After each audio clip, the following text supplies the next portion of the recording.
Salamlayıram sizi.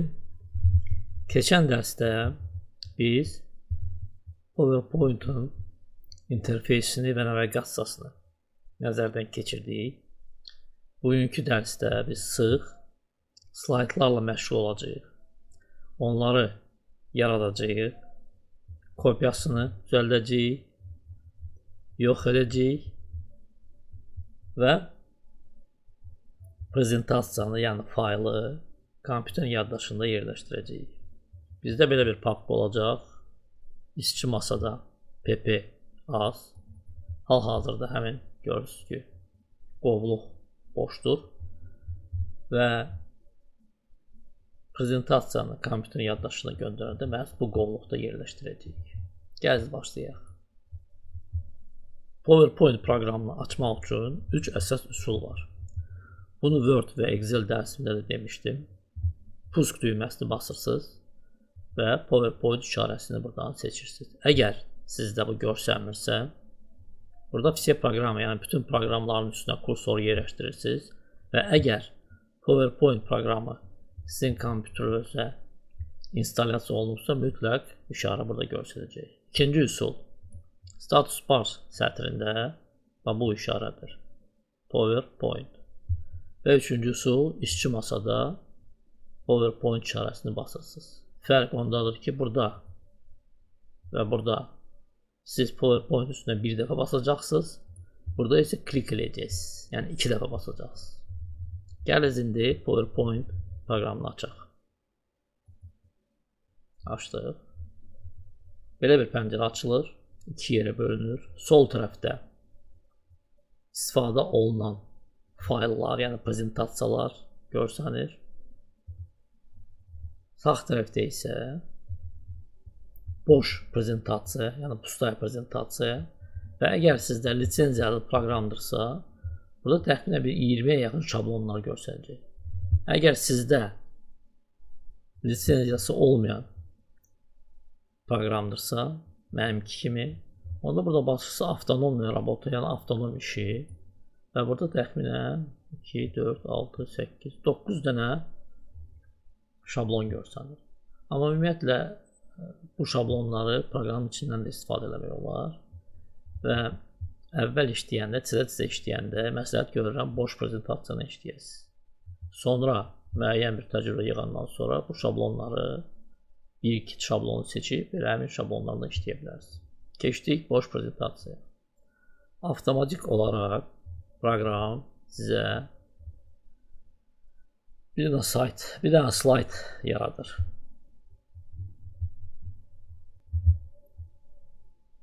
Buna titul slaydı deyirlər, yəni başlıq slaydı deyirlər.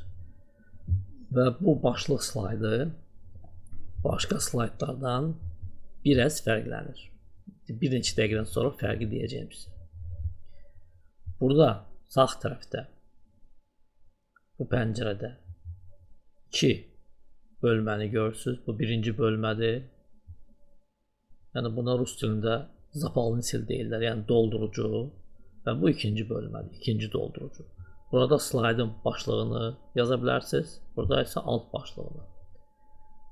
Yazmaq üçün kursoru, mışqanın sol düyməsini burada basırsınız ki, kursor yanıb sönsün. Amma PowerPoint-un imkanı var ki,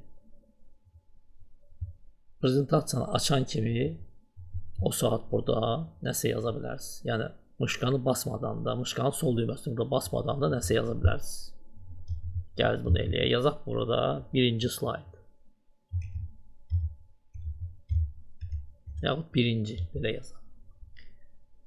Növbət sətrə keçmək istəyirsinizsə, klaviaturdan Enter düyməsini basırsınız. Lazım deyilsə basmırsınız. Bu doldurucuya, bu bölməyə keçmək üçün ya mışqanın sol düyməsini basırsınız, yaxud klaviaturadan Ctrl-Enter kombinasiyasını istifadə edirsiniz.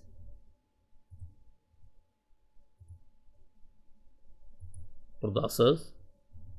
Ctrl-Enter. Gördünüz, kursor bura keçdi. Burada nəsə yaza bilərsiniz. Tutalım yazaq 1 və belə. Və fikir verirsiniz. Sol tərəfdə burada yığdığınız məlumat görsənir. Əgər alt başlıq sizə lazım deyilsə, onu silirsiniz və susmaya görə bu mətn çıxır Podzaголовок slayda. Amma fikir verirsiniz, burada o görsənmir. Və görürsünüz, görsənmir. Sistem başa düşür ki, burada siz heç nə yazmaq istəmirsiniz və sizə, yəni bunu çapa verəndə burada heç nə görsənməyəcək. Yazacaq birinci. İndi gəlirik bir neçə slayd yaradaq. Və hər slaydı ayrıca üsullarla yaradaq. Birinci üsul. İkinci slaydı yaratmaq üçün bu pəncərədən bu şəkli basırsınız. Sozdать slayd pəncərəsindən bu şəkli basırsınız. Və fikir verirsiniz kombinasiya Ctrl-M. Bu birinci üsul. Gördünüz, slayd yarandı. Yazaq burada ikinci. Burada istəyirsiniz 2 yazaq. İkinci üsul. Ctrl-M kombinasiyasını klaviaturdan istifadə edirik. Ctrl-M. Gəl burada yazaq üçüncü.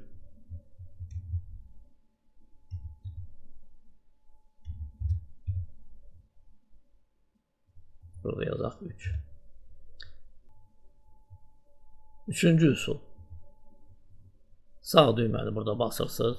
Burada sağ düyməni basırsınız. Sozdать slayd. Gəl burada yazaq 4-cü ya 4 yazaq belə.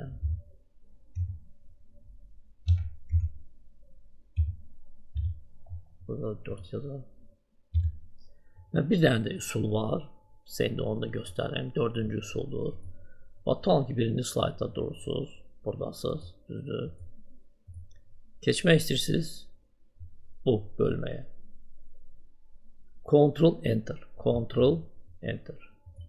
Bir də basırsınız Ctrl-Enter. Və gördünüz, slayd yarandı.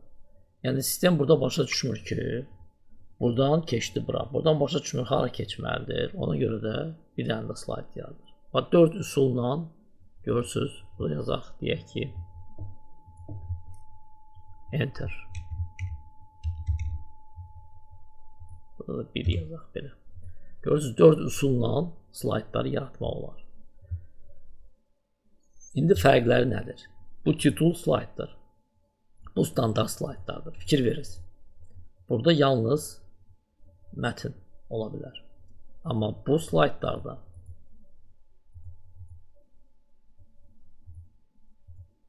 gəl, mən bunu sileyim. Görürsünüz. Burada da sessiz sileyim.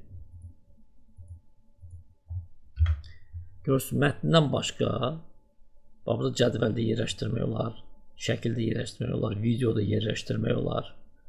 Görürsünüz, qrafik elementlərdə, diaqramlarda hamısını yerləşdirmək olar. Amma titul slaydda bunu yerləşdirmək olmur. İndi baxaq görə bu slaydları necə yox eləmək olar. Seçirsiniz slaydı, sağ düyməni basırsınız, udalить slayd, yəni slaydı ləğv elə. İkinci variant, seçirsiniz slaydı, klaviaturdan delete düyməsini basırsınız. Backspace'i də basmaq olar, delete'i də basmaq olar. İndi əgər sizə bu slaydın, yaxud bu slaydın nüsxəsini çıxartmaq lazımdır. Bunu iki cür eləmək olar. Birinci variant, kopировать, yəni kopya. İkinci variant, dublировать, yəni dubl çıxartmaq. Gəl, kopyalayaq.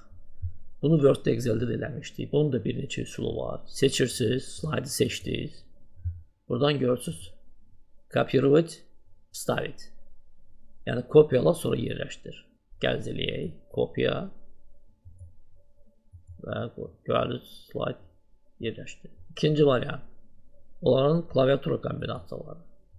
Yəni burada fikir verirsiniz. Görürsünüz, Ctrl-C və Ctrl-V seçirsiniz. Klaviaturadan Ctrl-C və klaviaturadan Ctrl-V yerləşdirdiniz. İndi bunu dubl eləmək necədir? Seçirsiniz lazım olan slaydı, sağ düyməni basırsınız, dublировать slayd və fikir verirsiniz, həmin slayd seçdiyiniz slaydın altında yerləşir. İkinci variant, basırsınız bu üç bucağı, sozdать slayd, və buradan dublinli slaydı. Yəni seçilmiş slaydların dublini çıxart. Bir slayd seçə bilərsiniz, 2 slayd seçə bilərsiniz, bax belə. 1, tutalım 2. Və slaydlar bax burada yerləşəcək. 4 ilə 5-in arasında. Görürsünüz burada. Və üçüncü variant. Ctrl-D kombinasiyası. Seçirsiniz slaydı, deyək ki bu slaydı və klaviaturadan Ctrl-D. Görürsünüz, slayd yarandı. İndi bunların fərqi nədədir? Dubl etmək daha rahatdır, görürsünüz. Seçdiniz. Ctrl-D düyməsini bastınız və slayd yaranır. Kopya eləyəndə gərək eləyəsiniz Ctrl-C, sonra eləyəsiniz Ctrl-V. Bir əməliyyat artıq olur. Amma əgər siz bir slaydı bir neçə dəfə dubl eləmək istəyirsinizsə, tutalım ki 3 dəfə dubl eləmək istəyirsiniz, 3 dəfə basmalısınız Ctrl-D düyməsini. Amma bir dəfə onu kopya eləyib, yəni yaddaşa göndərib Ctrl-C komandası ilə 3 dəfə Ctrl-V-ni basırsınız və həmin slayd yerləşir. Yəni burada artıq baxırsınız vəziyyətə. Konkret məsləhət vermək olmaz. Konkret vəziyyətdən asılı olaraq ya dublirovat yaxud kopirovat əmrindən istifadə edirsiniz.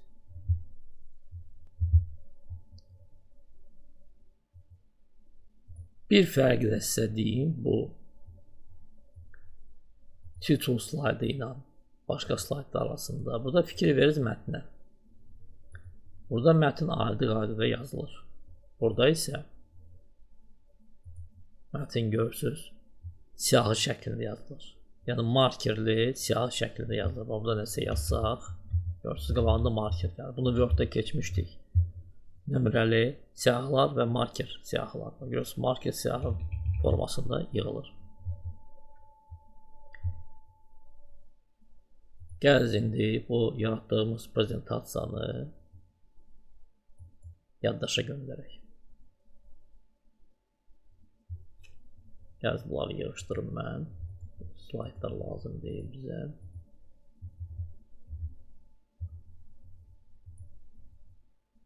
Gəl burada belə yazaq.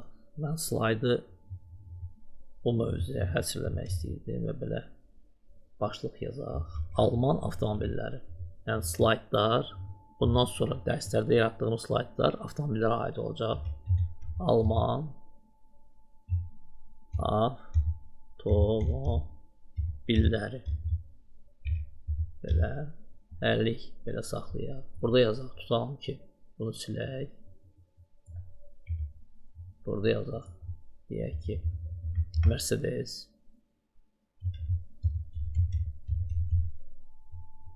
Burada yazaq, BMW.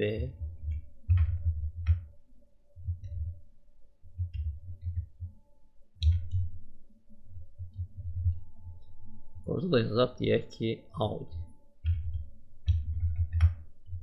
3 dənə böyük Alman avtomobil şirkətidir.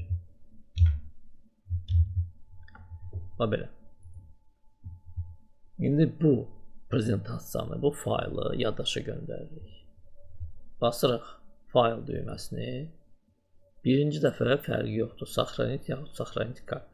Məsləhət görürəm, birinci dəfə saxranit kart əmrini seçəsiniz. Basırsınız.